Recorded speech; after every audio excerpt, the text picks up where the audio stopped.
अहिले हामीहरू यो के अरे चुङुरी जाने क्रममा यहाँ कोइपा भन्ने ठाउँमा आइपुगेका छौँ। तल के अरे मध्य पहाडी लोकमार्गबाट यहाँ आउनलाई करिब 1.5 घन्टा लाग्यो। हाम्रो टिम 11 जनाको टिम हो। पारिदेखि चाहिँ चुङुरी हो, यताबाट चाहिँ यो बाटो खनेको छ, यहाँबाट हाइकिङ। हामीहरू यो के अरे पाती घाल्नेको जलाखीमा आइपुगेका छौँ। लगभग अलिकति माथि छ, यहाँ चाहिँ छेदामा आइपुगेका छौँ। यहाँबाट चाहिँ आज मौसम सफा भएकोले हिमालहरू पनि एकदम दामी देखिएको छ। हामीहरू यो के अरे पाती घाल्नेमा आइपुगेका छौँ। यहाँ र चाहिँ मौसम सफा भएर पारीको हिमालहरू एकदम राम्रो देखाएको छ, क्लियर।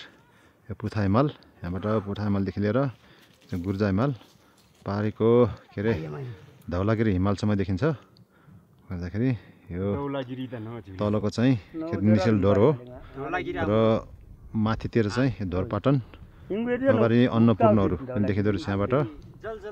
अहिले बिहानको 10:30 बजेको छ र करिब यहाँ 3.5 घन्टामा म तल रिगबाट यहाँ आइपुगेको छु चुङुरीमा। चुङुरीको टप यो साउथ पिकबाट देखिने भ्यू, यो 460 भ्यू म तपाईँलाई देखाउन गएको छु। त्यतिर चुङुरीको मेन चुङुरी त्यतिर हो, त्यो अलिकति भन्दा अग्लो छ।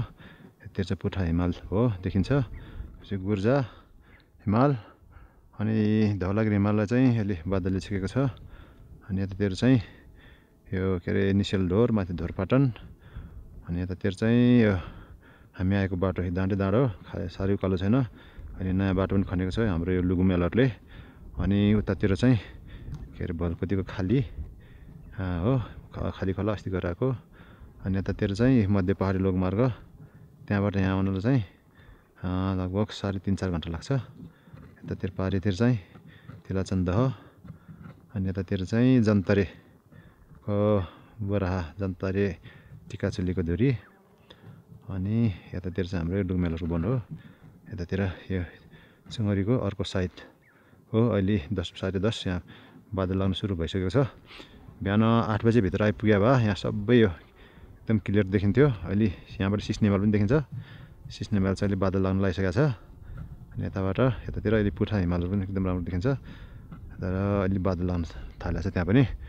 10-11 यो चाहिँ बिहान 8-9 बजीभित्र आइपुग्यो भने एकदमै एउटा बादल पनि हुँदैन। बिहान एउटा बादल पनि थिएन, पर समाउँदाखेरि निकै कम थियो। अहिले निकै धेरै बादल लगाइसकेको छ। अघि के अरे त्यो पाती हाल्नेबाट यो यहाँको के अरे यो धौलागिरी हिमाल देखिन्थ्यो, अहिले बादलले छोपेको छ।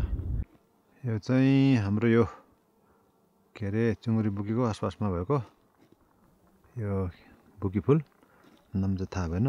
हामीहरू यो चुङुरी बुकीबाट अब फर्किने क्रममा छौँ। यतातिर के अरे यो बुकी फुल निलो फुल रहेछ। हामी चाहिँ माथिबाट झरेर हामी आएको बाटो त्यता हो। हाम्रो पार्टीहरू यो यसरी हिँड्दैछ भन्दै ताके सानो फुच्ची न्याङ पनि आज हाल्ने के ल। अब चाहिँ हामीहरू खाजा खाएर हिँड्नेछौँ। यो आजको हाम्रो फिर्ती सवारी।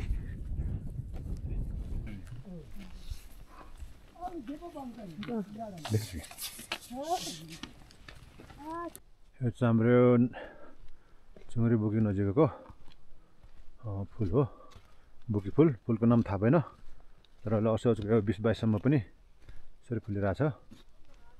र यतातिरको हाम्रो यो वनभरि सबै फुल छ, यति बग्लो छ जताकतै तिर आउँछ। यो चाहिँ भर्खर खनेको हाम्रो बाटो। यो चुङुरी घुम्न गएको पार्टी यहाँ अरू 4-5 साथीहरू चाहिँ 6 जना अगाडि जानुभयो। यहाँ 4 जना चाहिँ पछाडि टिकटक बनाउनुमा व्यस्त भएर पछाडि रहेको अहिले बल्ल आउँदै हुनुहुन्छ। यतातिर 4 जनाको ग्रुप ले हाम्रो यो ग्रुपले यो फुलहरू बुकी फुल यसरी इन्जोय गर्दै गइरहनु भएको छ। माथितिर फुलहरू यति राम्रो छ यी।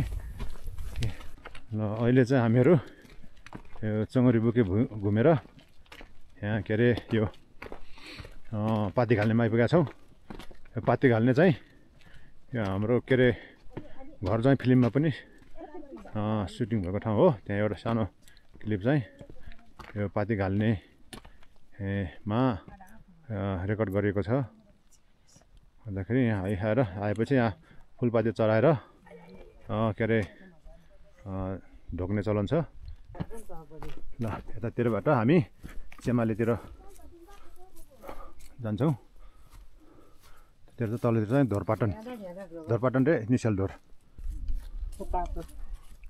होची चाउरी नै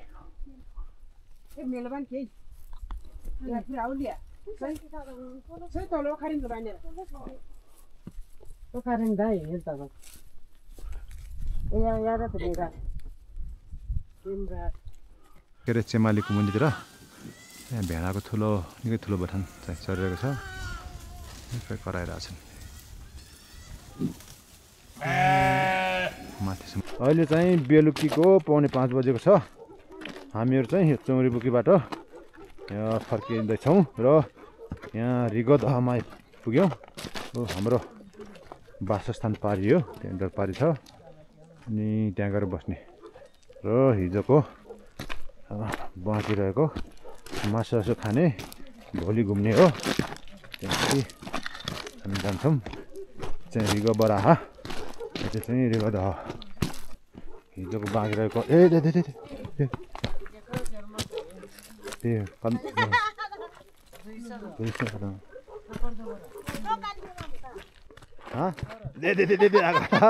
आएको तर जङ आउँछ उल्यो जङ गाउँदा उल्यो उल्यो।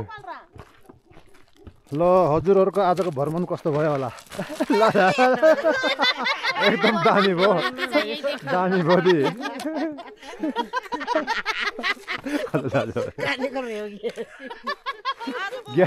गेपा त्यही त भान्जे पिङले त्यो के गर्नु त पुइपिच नके है त। करिब 10 घन्टाको आज हाम्रो चुमुरीको यात्रा पछि सबै लखतरान थाकेर आइपुग्नु भएको छ। फुल थाकिदिएछ धोधो बुझे किन हाम्रो यो बास खाना पकाएको ठाउँमा यो हाम्रो बस्ने ठाउँ त्यसको। अब यहाँ चाहिँ खाना पकाएर खाएर आराम गर्छौँ। अब चाहिँ हामीहरू यो आज यो 2 रात यहाँ बसेर यहाँ जाने यो के अरे घरतिर फर्किने प्रिपेरेसन छौँ। त्योभन्दा पहिले हामीहरू माथि तिलाचन र बुकीखरको 3वटा दह भिजिट गरेर फर्किने विचार गरेका छौँ। यहाँ चाहिँ यो भोलगती घाटन साउको भेडाहरू रहेछ। यतातिर चाहिँ पारी तिलाचनको टेलिफोन टावर, यतातिर दह चाहिँ यतातिर पर्छ। आज तेस्रो दिन हामीहरू यो हाम्रो क्याम्पिङ र पिकनिक सकेर घरतिर हिँड्दैछौँ। घर जानुभन्दा पहिला हामीहरू यो माथि तिलाचन दहतिर क्विक भिजिट गरेर जानेछौँ। त्यो बेला चाहिँ सामान तल राखेर जानेछौँ के अरे सिमानाको पसलमा होटलमा। र यहाँ चाहिँ यो भलपति घातन साउको भेडाहरू निकै धेरै रहेछ। मारौँ र हात कैमा सन्दी अब हिँड त छेदा त कैमा सन्दी फुलपाती कता कता पाएँ चराइजार चाहिँ हाम्रो के अरे बागलुङ र पूर्वी रुकुमको सिमाना हो। हामीले हिर्नेता भन्छौँ। पूर्व यो बागलुङतिर कहिले पाती हाल्ने भन्दो रहेछन्। यहाँ चाहिँ त्यो भन्दा अहिले सिमानाको नामले बढी के अरे परिचित छ। तिलाचन र बुकीखरको जाने क्रममा हाम्रो टिम अहिले यो हिर छेदादेखि सिमानादेखि माथितिर जाँदैछौँ। माइले हिजो पनि जोस गरेको आज पनि जोस गरेको छ। अझै थाके त लतार भयो भासिङ भयो बाजे र 3 जना लदर खुदरहरू यता आउँदैछ। लदर खुदर हुँदा चाहिँ यो तल चाहिँ पूर्वी रुकुम र बागलुङको बोर्डर हो। हामी चाहिँ 3टा पोखरी भएको बुकीखरका जाने क्रममा यो तिलाचनको साइड यतातिर आएको छौँ। चाहिँ भेडाहरू निकै धेरै रहेछ, भेडा चलिरहेछ। र अहिले हामीहरू यो बुकीखरको यो सानो दहमा पुगेका छौँ। यहाँबाट फोटोसोट खिचेर हामीहरू अर्को माथिको ठुलो दहतिर जानेछौँ। यो पारितिरको चाहिँ चुमुरीहरू बुकीहरू दह सानो दह पोखरी पारी तिलाचन भेडाकोटहरू यतातिर यति सुन्दर छ।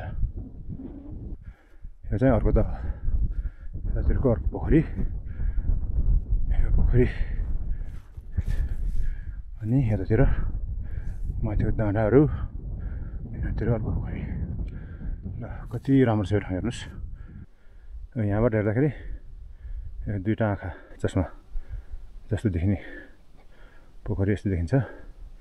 ठ्याक्क हेर्नुहोस्, बायाँतिरको आँखा, दायाँतिरको आँखा अथवा चस्मा, बडो मजाको छ।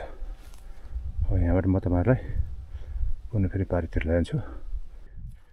यहाँ पनि राम्रो देखिँदो रहेछ हेर्नुहोस्, ठ्याक्कै बबल भन्दा हुन्छ यसलाई, मान्छेको चस्मा जस्तो।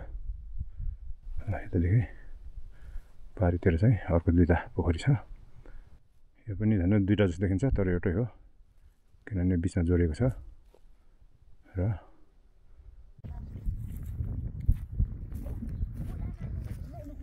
यो जग्गा चाहिँ यहाँ माथिबाट हेर्दाखेरि मोडर्न टाइपको गगल्स जस्तो देखिन्छ, चस्मा जस्तै, सनग्लास जस्तो, यस्तो राम्रो देखिन्छ। पारितिर थुम्कोहरू सैलुङको जस्तो देखिन्छ, मान्छेको आँखा जस्तो देखिन्छ यहाँबाट हेर्दै, ठ्याक्कै दुईवटा आँखा अथवा दुईवटा चस्मा लगाएको जस्तो हेर्नुहोस्।